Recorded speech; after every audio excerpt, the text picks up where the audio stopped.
नमस्कार, सौरभ द्विवेदी नाम है हमारा और आप देखना शुरू कर चुके हैं लल्लन टॉप शो। हम सब के मन में कभी ना कभी ऐसे ख्याल आते हैं जिन पर हम अमल कर दें तो अपराधी कहलाएं। बावजूद इसके हम सब अपराधी नहीं हैं, क्योंकि क्षणिक आवेश के उस क्षण को हमने बीत जाने दिया, क्योंकि हमारे विवेक ने हमारा साथ दिया। कंप्यूटर की भाषा में कहें तो हम सब के भीतर एक फायरवॉल है जो ठीक ठाक काम कर लेती है। फिर आखिर में वो कौन सी चीज़ है जो एक 16 साल के लड़के को अपनी माँ की हत्या करने पर मजबूर कर देती है, वो भी सिर्फ इतनी सी बात पर कि माँ ने ऑनलाइन गेम खेलने से मना कर दिया। लखनऊ के इस दिल दहला देने वाले मामले के बारे में जितनी बातें आप जानेंगे आपका सर घूमता जाएगा। 2 दिन तक माँ की लाश घर पर रही, बेटे ने दोस्तों के साथ क्रिकेट खेला, फिल्में देखी, पार्टी भी की, और इन सब के दौरान चौथी में पढ़ने वाली उसकी छोटी बहन इतनी डरी थी कि किसी से कुछ कह नहीं पाई, एक कमरे में कैद रही। घर परिवार और पड़ोस के लोग कह रहे हैं कि उन्होंने कभी कल्पना भी नहीं की थी कि ऐसा कुछ हो सकता है।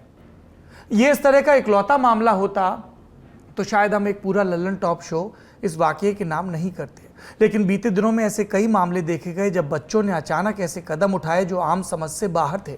कभी किसी की जान ले ली, कभी अपनी जान दे दी, और इन सब में एक चीज कॉमन थी, सोशल मीडिया और गेमिंग।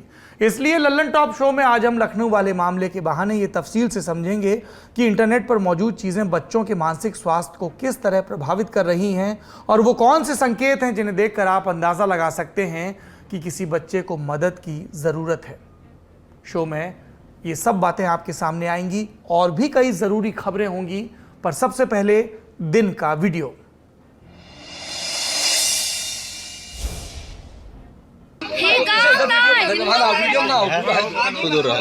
भाई गन गलती होएगा भी तो कान पकड़ पहले वो कान पकड़ बैठक मारो कदो गलती ना होई अब ना होई भैया चलो तुम्हारा पंडित के काम कहूं ना जा ना भाई मरते कहूं ना जा कदो खरगोपुर टिंगुर में कब्बो ना आई बे का कहने खरगोपुर टिंगुर में कान पकड़ अब खरगोपुर बैठक मार तू मार बैठक। बोलो जय श्री राम। जय श्री राम।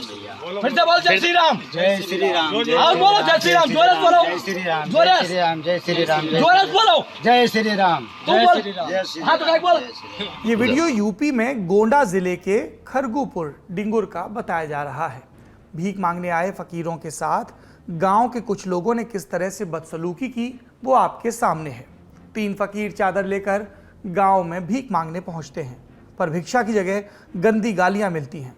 एक लड़का डंडा दिखाकर गाली देता है, कान पकड़कर उठक बैठक कराई जाती है, जय श्री राम का नारा लगवाया जाता है और उन्हें दोबारा किसी हिंदू के गांव में न जाने की हिदायत दी जाती है।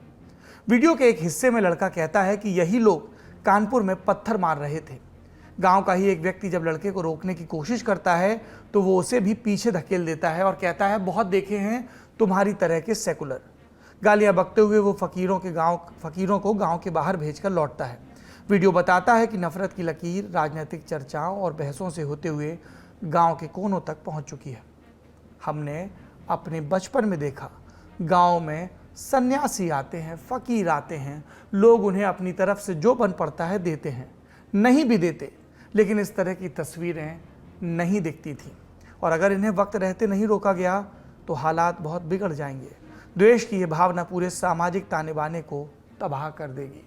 जो दोषी हैं उन्हें सज़ा मिले, चाहे उन्होंने कानपुर में पत्थर फेंका हो, सोशल मीडिया पर किसी को गाली दी हो या फिर इस तरह की हरकत की हो। और शायद इसीलिए वीडियो के वायरल होने के बाद गोंडा पुलिस ने ट्वीट किया और कहा कि जांच कर आवश्यक कार्रवाई हेतु थानाध्यक्ष खरगपुर को निर्देशित कर दिया गया है। लेटेस्ट अपडेट यह है कि फकीरों से बदसलूकी करने वाले लड़के को पुलिस ने गिरफ्तार कर लिया है। सुनिए पुलिस का बयान। खरगोपुर थाना क्षेत्र के अंतर्गत ग्राम सभा खरगोपुर डिंगुर में ये गए थे। वहाँ के कुछ स्थानीय लोगों द्वारा इनके बारे में पूछताछ की गई, इनके नाम पता जानने की कोशिश की गई, तो इस पर इनके द्वारा कोई स्पष्ट जवाब नहीं दिया गया। इस पर एक व्यक्ति द्वारा इनके साथ अभद्र व्यवहार किया गया। इस सूचना पर थाना खरगोपुर में सुसंगत धाराओं में अभियोग पंजीकृत करते हुए एक व्यक्ति की गिरफ्तारी की गई है और इस तथ्य की भी जांच की जा रही है कि ये 3 व्यक्ति कौन लोग थे और किस कारण से उस गांव सभा में गए थे। हम अपनी पुलिस से इसी तरह की उम्मीद करते हैं। ये था दिन का वीडियो। अब सुर्खियों का रुख करते हैं।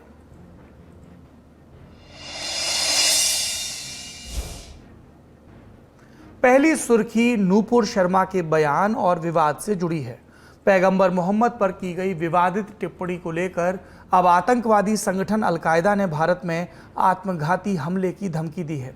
अलकायदा ने चिट्ठी जारी करते हुए कहा कि वह गुजरात, यूपी, बॉम्बे और दिल्ली में आत्मघाती हमले करने के लिए तैयार है। इस धमकी भरे बयान में अलकायदा ने यह भी कहा कि वह ना तो अपने घरों में और ना ही अपनी गढ़वाली सेना की छावनियों में शरण पाएंगे।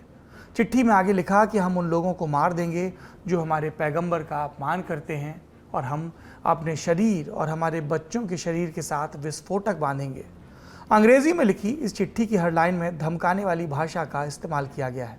इसके अलावा एक वीडियो भी सामने आया है जिसमें भारतीय मुसलमानों को पैगंबर के अपमान का बदला लेने के लिए उकसाया जा रहा है।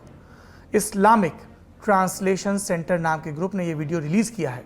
सुरक्षा एजेंसियों के सूत्रों के मुताबिक ये कोई नया प्रो अलकायदा ग्रुप है। वीडियो में शार्ली हेब्दो की घटना को याद दिलाते हुए नूपुर शर्मा को जान से मारने की धमकी दी जा रही है। नूपुर शर्मा को पहले भी जान से मारने की धमकियां मिल चुकी हैं, जिसके बाद उन्होंने पुलिस में शिकायत दर्ज कराई थी और दिल्ली पुलिस ने उन्हें सुरक्षा भी मुहैया कराई। बीजेपी उन्हें पहले ही पार्टी से निलंबित कर चुकी है। अब all India Muslim personal law board, उसकी भी रिएक्शन आई। उन्होंने नूपुर शर्मा की गिरफ्तारी की मांग की है। उनके खिलाफ धार्मिक भावनाएं आहत कराने के 2 मामले भी दर्ज हुए हैं। 22 जून को मुंबई पुलिस के सामने नूपुर को पेश होना है। दूसरी सुर्खी भी उनके बयान से ही संबंधित है। नूपुर के बयान के बाद कानपुर में बीते दिनों दंगा हुआ। एक समुदाय दुकानें बंद कराने गया, दूसरे समुदाय के लोगों ने दुकान बंद करने से मना किया, फिर हिंसा भड़की। अब इस मामले में पुलिस ने पीएफआई कनेक्शन की बात कही है। कानपुर पुलिस ने 5 पीएफआई सदस्यों को दंगे के केस में आइडेंटिफाई किया है, जिनमें से 3 को गिरफ्तार भी किया जा चुका है। एक आरोपी फरार बताया जा रहा है, जबकि एक अस्वस्थ है। पुलिस ने दावा किया कि इनका नाता 3 जून को हुई हिंसा से है। सुनिए पुलिस कमिश्नर का बयान। ये 2019 में ये 5 लोग आइडेंटिफाई हुए थे, जिसमें से 3 को अरेस्ट करके भेजा गया है। चौथा बीमार है, अभी घर पर ही है। 5वां करीब 1.5-2 साल से अपने वहाँ। तो ये 2019 में आइडेंटिफाई किए गए थे और वर्तमान परिवेश में इनका कुछ लिंक मिल रहा था, जिसी में इनको गिरफ्तार करके जेल भेजा गया है। अब पीएफआई का और कोई सदस्य तो नहीं कानपुर में? कानपुर के अंदर और हो सकते हैं, लेकिन ये 5 पूर्व के आइडेंटिफाइड थे जिन पे कार्रवाई की। इसमें 3 गिरफ्तार हुए हैं जी। 2 नहीं मिल रहे हैं या बीमार हैं? नहीं, ये चौथा यहीं पर है बट बीमार है और चलने फिरने की हालत में नहीं है, और 5वां जो है वो करीब 1.5-2 साल से घर छोड़ के चला गया है। Thank you sir. पुलिस के आरोपों पर पीएफआई का भी जवाब आया। पीएफआई के महासचिव अनीस अहमद ने दावा किया कि इसका कनेक्शन कानपुर हिंसा से नहीं है, क्योंकि पीएफआई की यूपी में कोई ब्रांच ही नहीं है। तीसरी सुर्खी, ये आपकी जेब से जुड़ी है, क्योंकि आपके घर और कार जैसे लोन की ईएमआई बढ़ सकती है। 50 बेसिस पॉइंट की बढ़ोतरी के साथ रेपो रेट 4.40 से अब 4.90 हो गया। रिजर्व बैंक के गवर्नर शक्तिकांत दास ने मौद्रिक नीति समिति की बैठक के बाद आज रेपो रेट बढ़ाए जाने की जानकारी दी। आरबीआई की तरफ से लगातार दूसरे महीने रेपो रेट में बढ़ोतरी की गई है। रेपो रेट वो दर होती है जिस पर आपके बैंक रिजर्व बैंक से कर्ज लेते हैं।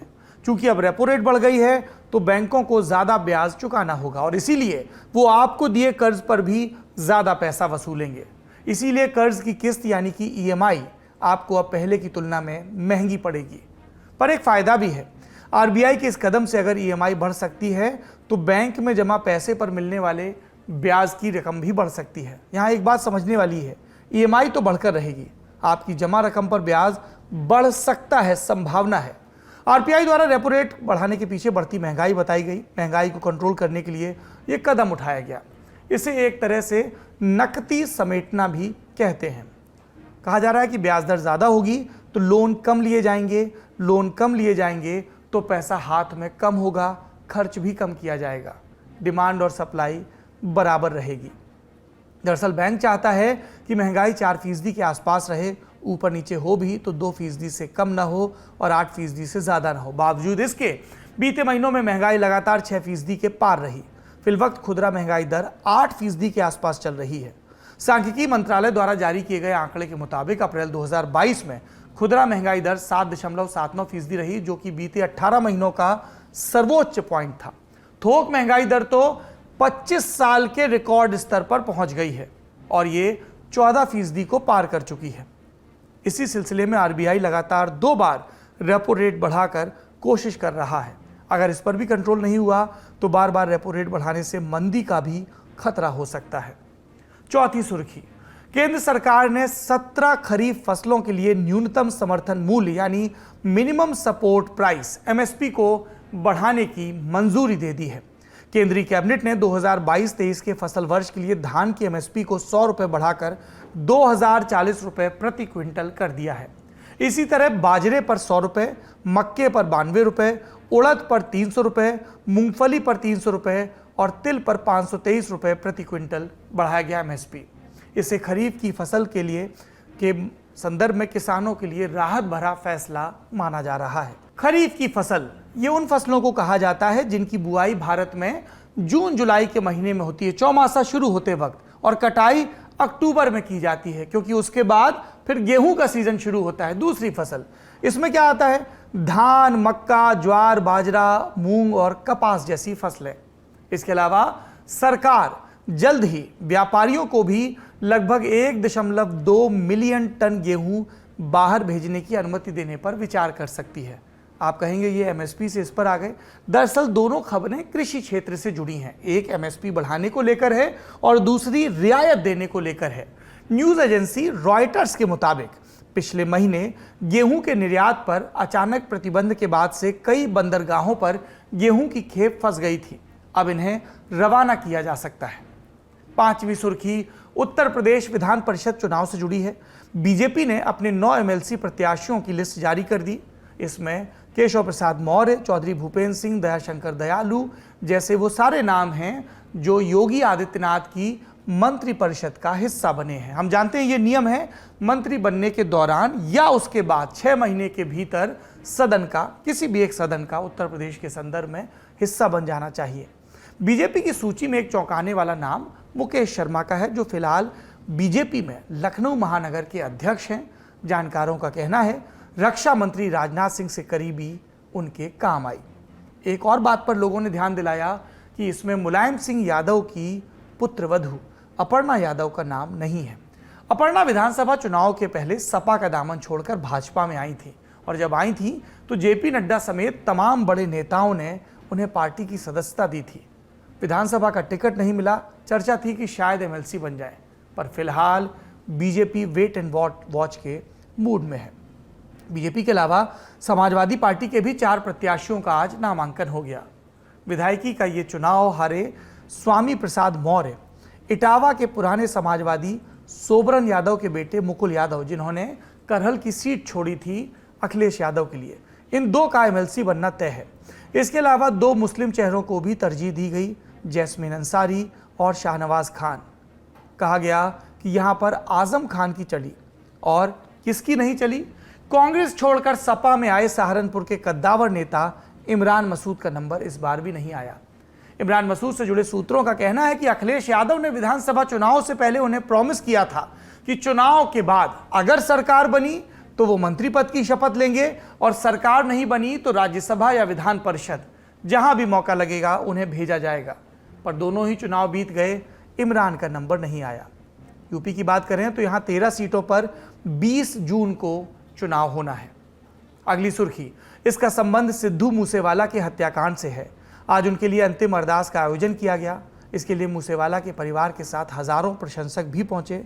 इस मामले में एक और अपडेट आया। महाराष्ट्र पुलिस के मार्फत आज पुणे ग्रामीण जिले की पुलिस ने सूचना दी कि सिद्धेश हीरामन कांबले उर्फ सौरभ महाकाल को गिरफ्तार कर लिया गया है। सौरभ महाकाल को मकोका के एक पुराने केस के संदर्भ में गिरफ्तार किया गया है। मूसेवाला हत्याकांड में सौरभ महाकाल की भूमिका का अंदेशा होने के चलते पंजाब पुलिस को उसकी तलाश थी। ऐसे में ये मुमकिन है कि सौरभ महाकाल से पूछताछ में इस हत्याकांड को लेकर नई जानकारी सामने आए। उधर दिल्ली पुलिस ने दावा किया है कि गैंगस्टर लॉरेंस बिश्नोई ही मूसेवाला हत्याकांड का असल मास्टरमाइंड है। इस मामले में एक बड़ा खुलासा यह भी हुआ कि पंजाब पुलिस गैंगस्टर गोल्डी बरार के खिलाफ रेड कॉर्नर नोटिस जारी करना चाहती थी। इस सिलसिले में सिंगर सिद्धू मूसेवाला की हत्या से 10 दिन पहले ही सीबीआई को एक प्रस्ताव भी भेज दिया गया था, लेकिन तब सीबीआई ने उस प्रस्ताव पर कोई एक्शन नहीं लिया और 10 दिन बाद ये खबर आई। और यहाँ पर एक बात और भी है कि किस तरह से जिम्मेदारियों को एक दूसरे पर डालने की कोशिश की जा रही है। अभी ये स्पष्ट नहीं है कि सीबीआई ने गोल्डी बराड़ के खिलाफ रेड कॉर्नर नोटिस जारी क्यों नहीं किया, उनकी वजह क्या है। आखिरी सुर्खी क्रिकेट जगत से। लंबे वक्त तक महिला क्रिकेट टीम की कप्तान रही हमारे देश की शान मिताली राज ने आज क्रिकेट के हर फॉर्मेट से संन्यास का ऐलान किया। वो आखिरी बार न्यूजीलैंड में खेले गए वनडे वर्ल्ड कप का हिस्सा बनी थी। उनकी कप्तानी में टीम सेमीफाइनल से पहले ही बाहर हो गई थी। मिताली राज ने 26 जून 1999 को इंटरनेशनल क्रिकेट में डेब्यू किया। इस दौरान उन्होंने 12 टेस्ट, 232 वनडे और 89 टी20 मैच खेले इंटरनेशनल। तीनों फॉर्मेट को मिलाएं तो 10,000 से भी ज़्यादा रन बनाए।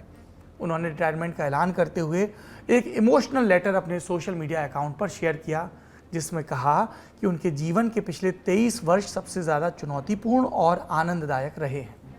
ये थी सुर्खियां। अब चलते हैं दिन की बड़ी खबर की तरफ।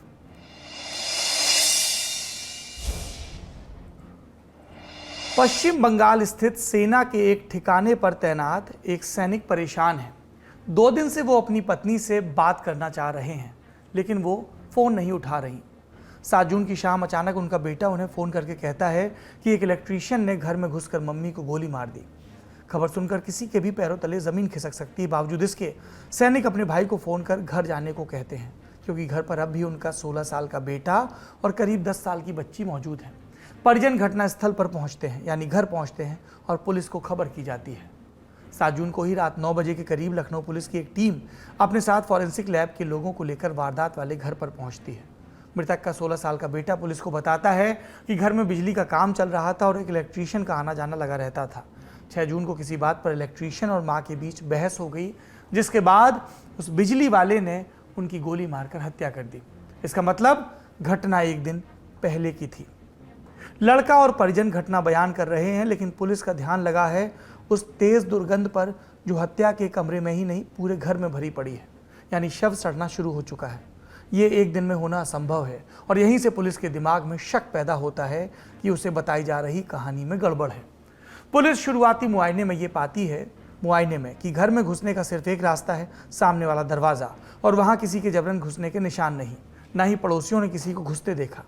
पुलिस को एक बात और समझ से परे लगती है, हत्या के लिए इस्तेमाल हुई सैनिक की लाइसेंसी पिस्टल जो कि घर पर रखी थी। इलेक्ट्रीशियन को कैसे मालूम था कि पिस्तौल कहाँ रखी है? इसके बाद पुलिस अपना पूरा ध्यान लगाती है उन लोगों पर जो घर पर रहते थे, माँ, बेटा, बेटी और एक पालतू कुत्ता। माँ की हत्या हो चुकी है। बेटा जो बता रहा है वो न सिर्फ अटपटा है बल्कि उसकी कॉल डिटेल से भी मैच नहीं कर रहा। और तब पुलिस 10 साल की बच्ची को भरोसे में लेकर पूछती है। बुरी तरह सहमी बच्ची किसी तरह पुलिस को बताती है, क्या भैया ने मम्मी को मारा है। और तब पुलिस लड़के से सख्त होकर पूछताछ शुरू करती है और फिर लड़का जो बताता है वो आप लखनऊ पुलिस की ईस्ट जोन के एडीसीपी SM कासिम आब्दी से सुनिए। फादर का लाइसेंसी पिस्टल थी और वो पिस्टल भी मौके पर ही मिली। जब थोड़ा और डिटेल पूछताछ की, आसपास के लोगों से पूछताछ किया गया तो लोगों ने कहा कि किसी का आने जाने का कोई प्रश्न नहीं उठता, क्योंकि मकान इस तरह की उसकी बनावट है कि केवल मेन डोर से एंट्री है और कोई फोर्स एंट्री के कोई साइन नहीं है। तो उसकी स्टोरी में कुछ लूपहोल्स मिले, जो लड़का जो स्टोरी बता रहा था उसमें कुछ लूपहोल्स मिले। उसके जो मोबाइल चेक किया गया उसमें कुछ चीज़ें ऐसी मिली जिससे कि शक की सुई उसकी तरफ गई। और फिर जो बच्ची थी उसको कॉन्फिडेंस में लेकर के पूछा गया तो बच्ची फिर टूट गई। फिर बच्ची ने कुछ चीज़ें बताई और फिर फाइनली जब लड़के से फिर कन्फ्रंट किया गया तो लड़के ने फिर कन्फेस किया। घटना जो उसने कन्फेस किया वो बताया कि सैटरडे नाइट की ये बात है। सैटरडे और संडे अर्ली मॉर्निंग लगभग 2 से 3 बजे के बीच में ये तीनों सो रहे थे एक ही कमरे में। फादर की सर्विस रिवॉल्वर थी, पिस्टल, लाइसेंसी पिस्टल थी, वो अलमीरा में रखी हुई थी, अनलॉक था वो, और इसको पता था कि यहाँ पे रखी रहती है। जाता है, पिस्टल उठाता है और ये हमला कर देता है। मदर के ऊपर एक शॉट फायर करता है, ऑन द स्पॉट उनकी डेथ हो जाती है। फिर ये अपनी बहन को लेकर के दूसरे कमरे में चला जाता है और सो जाता है। इसकी बहन नहीं सो पाती है बट ये सो जाता है। अगले दिन उठता है जो इसका रूटीन होता है वो नॉर्मल जो रेगुलर रूटीन होता है वही फॉलो करता है। सुबह जाता है क्रिकेट खेलने, फ्रेंड्स के साथ जाता है, हैंग आउट करता है, बाहर जाता है, फिर आता है, शाम को आता है, कुछ फ्रेंड्स को लेकर के आता है, रात को ये लोग पार्टी करते हैं, मूवीज़ देखते हैं। तो ऐसा कुछ इस तरह से इसने किसी और को शक नहीं होने दिया कि इस तरह कोई घटना हुई है। बेटा हत्या करता है, उसके बाद क्रिकेट खेलता है, पार्टी करने दोस्तों तक को घर बुलाता है, मानो कोई मशीन हो जो बिना किसी भावना के अपना काम करती रहती है। एडीसीपी कासिम ने आगे बताया कि दुर्गंध रोकने के लिए बेटा रूम फ्रेशनर का भी इस्तेमाल कर रहा था। पड़ोसियों को ये बता रखा था कि दादी की तबीयत खराब है और इसीलिए मम्मी चाचा जी के यहाँ गई हुई हैं। बहन को वो पड़ोसी के यहाँ ले जाकर खाना खिला रहा था, पर वो बेचारी कुछ बोल नहीं पाई क्योंकि उसे धमकी मिली थी कि कुछ कहा तो तुम्हारा भी वही हाल कर दूंगा जो माँ का किया। जब शव की दुर्गंध को छिपाना नामुमकिन हो गया तब लड़के को अपने पिता को फ़ोन करना पड़ा और वहाँ भी कहानी सुना दी गई। इस पूरे घटनाक्रम में सबसे हैरतअंगेज वो कारण था जिसके चलते लड़के ने अपनी माँ की जान ली। सुनिए पुलिस को लड़के ने क्या बताया। कारण क्या है, वजह क्या है? तो वजह सुनने में बड़ी इनॉक्यूअस सी लगती है, बट उसने बताया कि मेरी फ्रीडम कर्टल करती थी मेरी मदर। मुझे गेम्स नहीं खेलने देती थी, मुझे मोबाइल नहीं यूज़ करने देती थी, हर चीज़ के ऊपर शक करती थी। मैं बाहर जाता था, पूछती थी, 10 सवाल करती थी, कहाँ जा रहे हो, किससे मिल रहे हो। तो एक उसको लगता था कि ये रिस्ट्रिक्शन है, अनवांटेड रिस्ट्रिक्शन है, जिससे कि ये आज़ाद होना चाहता था। सैटरडे जो इमीडिएट कॉज जो इसने बताया, सैटरडे को एक इंसिडेंट होता है। इनकी मदर का 10,000 रुपये थे, कहीं रखे थे, वो मिसप्लेस हो जाते हैं इनकी मदर से और बाद में फिर वो मिलते हैं। बट जब वो मिसप्लेस होता है तो इसको मदर जो है वो इसको डांटती हैं, इसको मारती भी हैं। शायद उसने बताया कि एक आध हाथ शायद हाथ उठाया। वो चीज़ इसको उस चीज़ का इसको बहुत क्षुब्ध हुआ उस चीज़ से ये, और इस चीज़ का गहरा आघात पहुंचा इसको कि इन्होंने मार दिया मुझे और मेरी कोई गलती नहीं थी। और ये पहले भी 1-2 बार नाराज़ होकर के ये घर से जा चुका था, भाग गया था ये घर से। तो इसका ये एक तरह से बिहेवियरल पैटर्न इस तरह का था। जितनी बातें पुलिस को एक दिन की जांच में समझ आ गईं, उन बातों की तरफ परिवार या पड़ोसियों का ध्यान कभी नहीं गया। लड़के का अपने गुस्से और भावनाओं पर काबू नहीं था, लेकिन इसे शायद लड़कपन समझ लिया गया। पुलिस के अधिकारी बताते हैं कि लड़के ने गेमिंग एडिक्ट होने की बात कबूली है। पबजी और उस जैसे अन्य गेम को वो घंटों खेलता रहता था। सोशल मीडिया साइट इंस्टाग्राम का भी बड़ा शौकीन था। चूंकि पिता बाहर थे इसलिए माँ ही थी जो उसे टोकती थी, क्योंकि बोर्ड परीक्षा का साल था और इसी के चलते लड़के ने मान लिया था कि उसकी खोई हुई आज़ादी के आड़े उसकी माँ आ रही है। आज तक से जुड़े संवाददाता आशीष श्रीवास्तव ने लड़के के चाचा से बात की और उन्होंने एक दिलचस्प बिंदु की तरफ इशारा किया। सुनिए। एडिक्टेड था और लगातार उस पर मोबाइल पे खेलना, जिसकी जो माँ थी उसकी मना करती थी लगातार कि मत खेलो। उसको लेकर कभी शिकायत वगैरह नहीं? जैसे कभी देखिए विगत 2-3 वर्षों जो कोरोना काल था उसमें ऑनलाइन पढ़ाई हुआ करती थी, तो बच्चे थोड़ा सा पढ़ाई न करके थोड़ा सा होता है कि सोशल मीडिया पे और भी गेम्स और उसे चीज़ों को देख रहे हो, लेकिन इसका ये मतलब नहीं कि अपनी माँ की कोई हत्या कर दे। ये बहुत महत्वपूर्ण बात है। कोरोना काल में ऑनलाइन पढ़ाई के चलते बच्चों का स्क्रीन टाइम बेतहाशा बढ़ा है और इसके चलते गेमिंग और सोशल मीडिया से उनका मोह भी बढ़ा है। और इस लत का नतीजा क्या होता है हम लगातार देख रहे हैं। कुछ मिसाल आपको बता देते हैं। दिसंबर 2021 में मुंबई में एक 15 साल का लड़का अपने घर से भाग गया क्योंकि माता पिता उसे गेम खेलने को लेकर टोकते थे मोबाइल पर।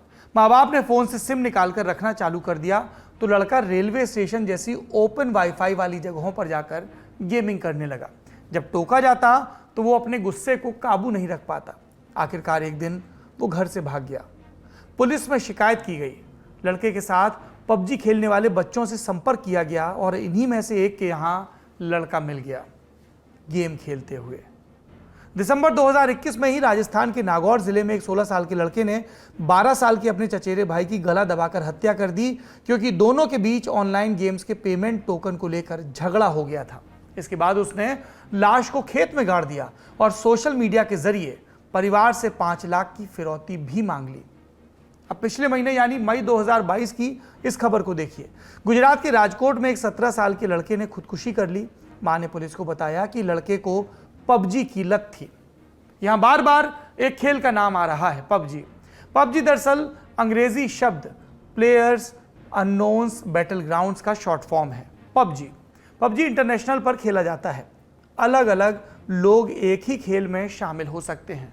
खेलते हुए आपस में बात भी कर सकते हैं। खेलते हुए लगेगा कि आप एक कमांडो हैं और एक असली मिशन पर हैं। ऐसे खेलों को हम कहते हैं बैटल रॉयल गेम्स। पबजी इनकी एक चर्चित किस्म है, पर ऐसा नहीं कि सभी लोग पबजी ही खेलते हैं।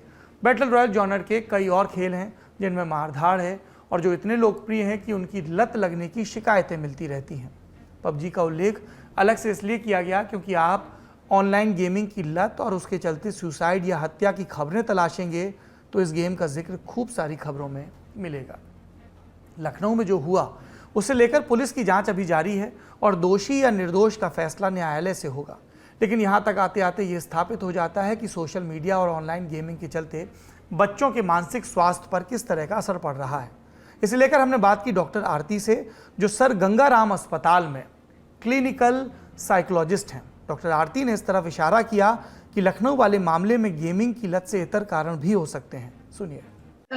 मानसिक बीमारी एडिक्शन के अलावा भी होगी, क्योंकि एडिक्शन तो है ही इसको, like he is addicted to gaming, addiction है ही, क्योंकि एडिक्शन, गेमिंग एडिक्शन के कुछ लक्षण होते हैं। सबसे पहला लक्षण कि जब आप उसको मना करोगे नहीं खेलने के लिए तो गुस्सा आएगा, इरिटेबिलिटी होगी, एंगर आउटबर्स्ट होंगे, एक ये। दूसरा, वो प्रायोरिटी किसको देगा? अपनी एडिक्टिव बिहेवियर को। उसके लिए खाना पीना, सोना, सोशलाइजेशन वो सेकेंडरी बन जाते हैं। तो गेमिंग एडिक्शन में क्या होता है, बच्चा ज्यादा से ज्यादा टाइम अकेला व्यतीत करता है और अपनी गेमिंग पे ही ध्यान देता है। और अगर उसको उसके इस बिहेवियर से मना किया जाए या हटाया जाए तो उसमें एक तरह की एंगर इश्यूज हो जाता है, एंगर आउटबर्स्ट होता है, एंगर या बिहेवियरल इश्यूज हो जाते हैं जिसमें वो बात नहीं मानेगा, खाना नहीं खाएगा, इस तरह के बिहेवियर्स वो शो करेगा। दूसरा, एक और चीज हम देख सकते हैं कि कई बार जो एडिक्टेड है वो क्यों कई बार गेमिंग में एडिक्शन हो रही है, because he has some anxiety issues, depression हो रहा है या कोई इंटरपर्सनल प्रॉब्लम है।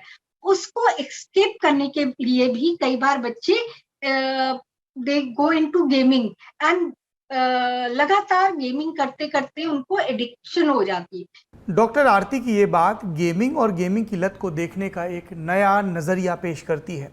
हमें ये देखना होगा कि बच्चे के स्वभाव में जो बदलाव आ रहा है वो गेमिंग के चलते है या फिर गेमिंग अपने आप में किसी दूसरी समस्या के चलते शुरू हुई। डॉक्टर आरती ने हमें ये भी बताया कि लखनऊ और उस जैसे मामलों में बच्चों ने ऐसे कदम क्यों उठाए जिसकी कल्पना तक नहीं की गई थी। उन्हें कानून या किसी दूसरी चीज़ का डर क्यों नहीं था। सुनिए।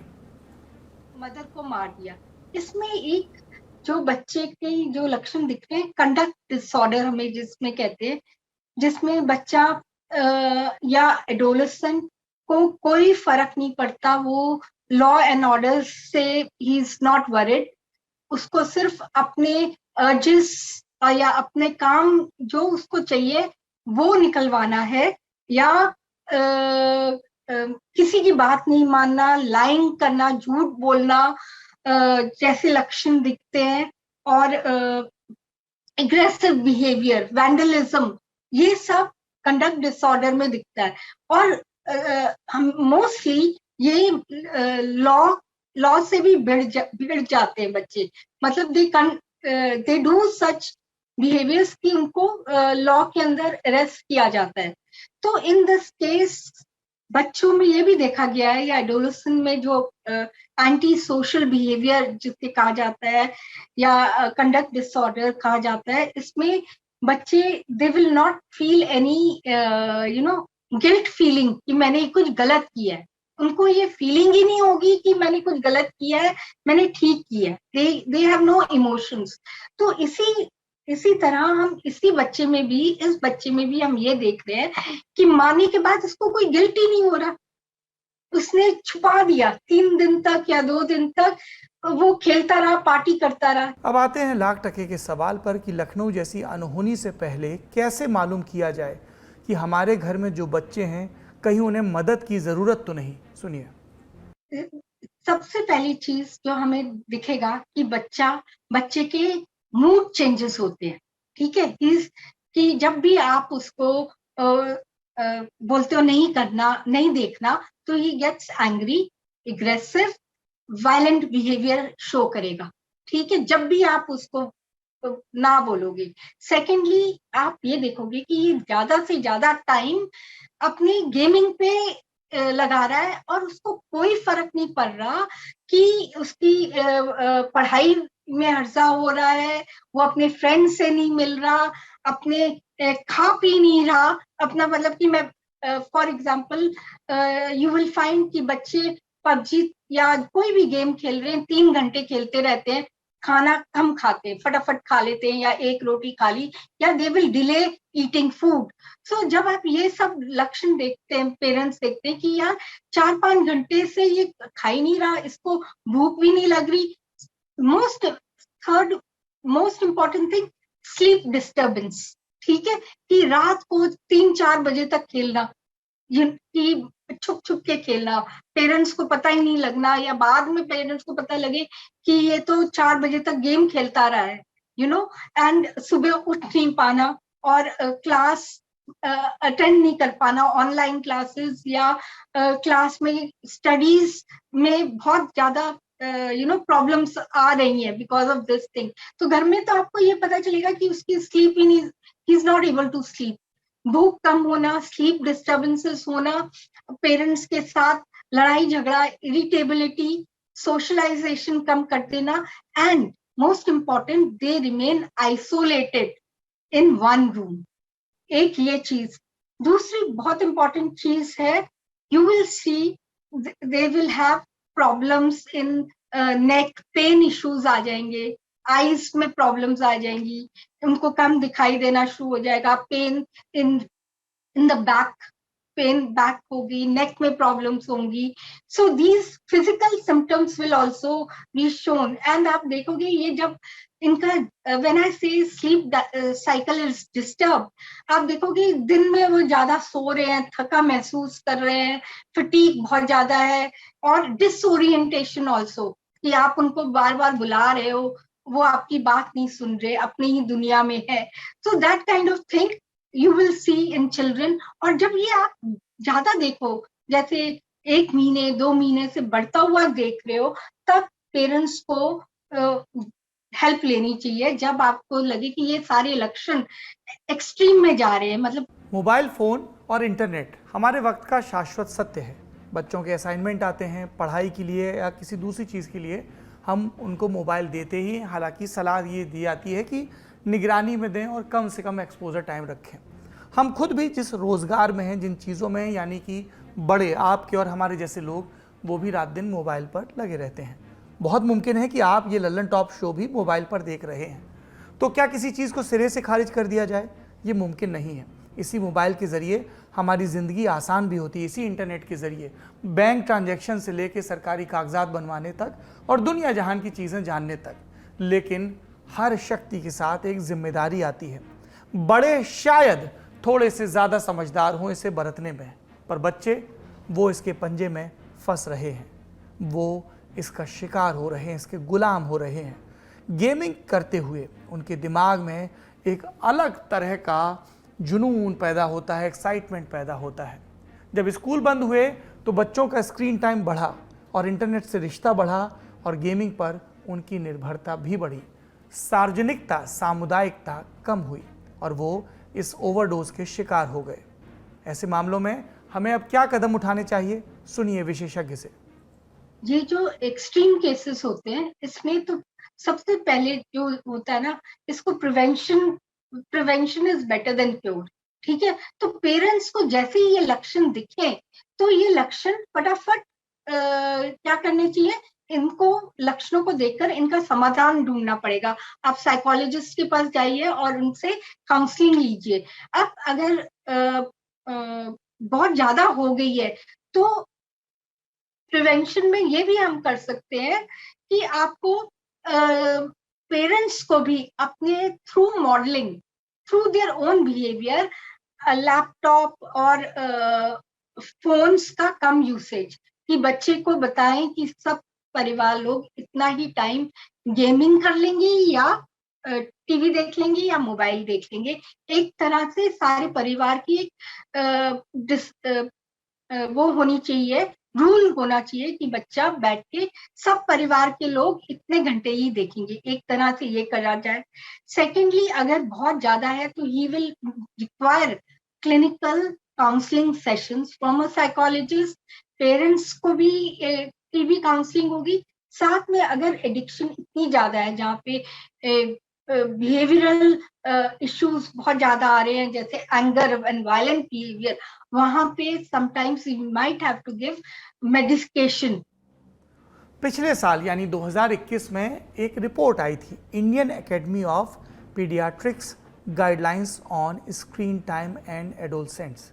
इसके मुताबिक भारत में 96% नवजात बच्चे 10 महीने की उम्र के भीतर स्मार्टफोन के संपर्क में आ जाते हैं। कुछ मामलों में तो 2-2 महीने के नवजात तक मोबाइल फ़ोन देखने लगते हैं। अब इस वाक्य को मैं दुरुस्त कर देता हूँ। 2 महीने का बच्चा मोबाइल फ़ोन नहीं देखने लगता, उसे बहलाने के लिए हम उसके सामने मोबाइल फ़ोन पर कुछ चला कर रख देते हैं।